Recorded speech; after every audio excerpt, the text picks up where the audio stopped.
Today is Thursday, November 12th, 2020, and we are looking at and updating the elections in the House of Representatives that we know of at this point, a few of which have not been finally decided as votes are still being counted and ballots are still being examined. We start with the map of the 116th Congress that was elected in 2018 and began its service in January of 2019. This is from 270 to win, the map of that Congress and roughly the way things stood at the beginning of this election cycle. We note that there was a Democrat majority of 235 to 199 on the Republican side, with one vacancy in the House of Representatives. By the time we got to Election Day in 2020, Democrats had an advantage of 232 to 197, with one Republican that had left the Republican Party and had joined the Libertarian Party, and there were several vacant seats by Election Day this year. So far, the Democrats have maintained the majority that they won back in 2018, but they have lost seats in the House because of Republican victories over Democrat incumbents in conservative-leaning districts in South Carolina, Iowa, and New Mexico.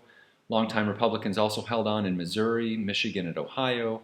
The result means that House Speaker Nancy Pelosi will have the smallest majority of any House Speaker in 18 years.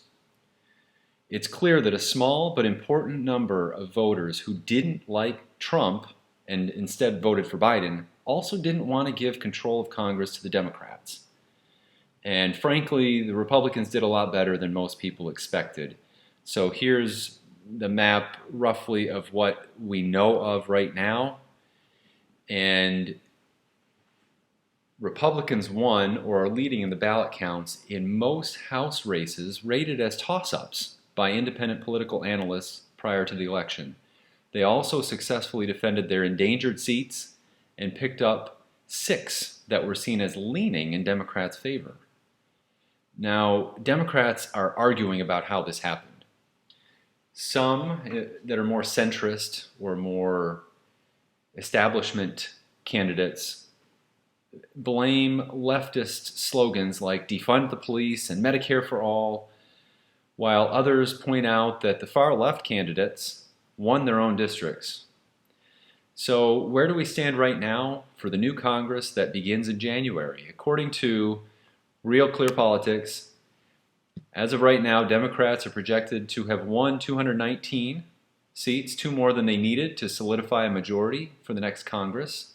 Republicans are projected to have won 208 as of today, which is an increase of at least 10 seats from the prior Congress. So let's go through each seat that flipped from one party to the other and the undecided seats. Real Clear Politics does a good job of highlighting these.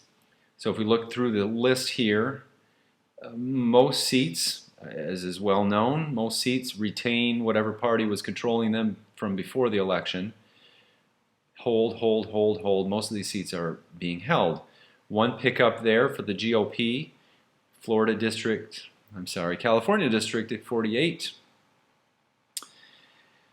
And then if we look at Florida, 2 seats in the Tampa area that flipped from Democrat to Republican as well. Democrats did pick up a seat in Georgia, as the suburbs in Georgia have tilted that state purple to blue. They picked up a seat in the House there in Georgia. Iowa District 1 flipped to the GOP. Michigan District 3, that was the one where the Republican had voted for impeachment of President Trump, the only Republican that did so, and then he left the party, became an independent, and then he joined the Libertarians earlier this year, and now it's back in the GOP camp. Minnesota District 7 went to the GOP. New York District 11 and New York District 22 both went GOP. Oklahoma District 5 flipped, went back to the GOP. South Carolina District 1 went GOP. and that's all of them. There are also a handful of seats that have not been finally decided, and if you look at them, more have Republicans leading. Utah District 4 has a Republican candidate having a small majority. Iowa District 2 is 50-50. Illinois District 14, the Democrats ahead, and then 3 of the seats in California, 2 are Republican-led, and then 1, the seat right now is 50-50 with 99% reporting. So it remains to be seen what will happen there. If half of these toss-ups end up in the Democrat column, you end up with a gain to the Republicans in the House of anywhere from 12 to 15 seats, which is a significant move and leaves the Democrats with a much smaller majority in the House of Representatives.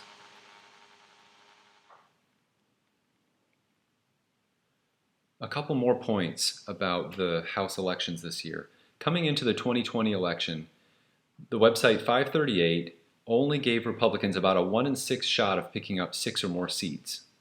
And if the GOP gains hold and any of the yet uncalled seats go to the GOP is going to pick up probably double that number of seats.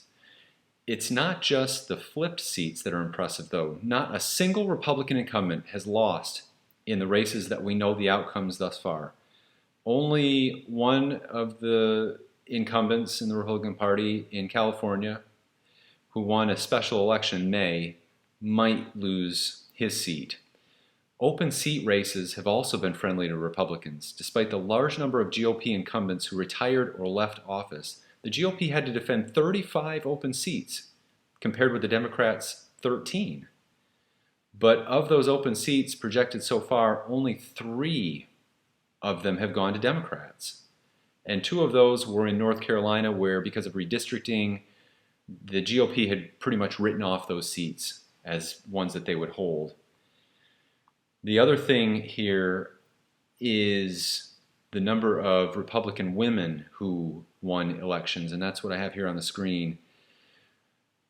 There will be far more Republican women in Congress starting in January than there were in the past Congress. So far, it looks like at least 26 GOP women will be in the House, surpassing the record of 25 from many years ago. That's thanks in part to the record number of non-incumbent Republican women, 15, who have won House seats. And it's also because of how well Republican women did in tight races. So this table here shows flips.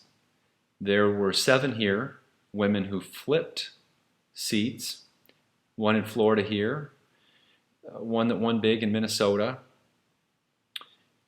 compared with how many were projected to flip. They didn't even, most of the independent election bureaus didn't even have the GOP flipping 7 seats altogether, and we have 7 women flipping seats in the House.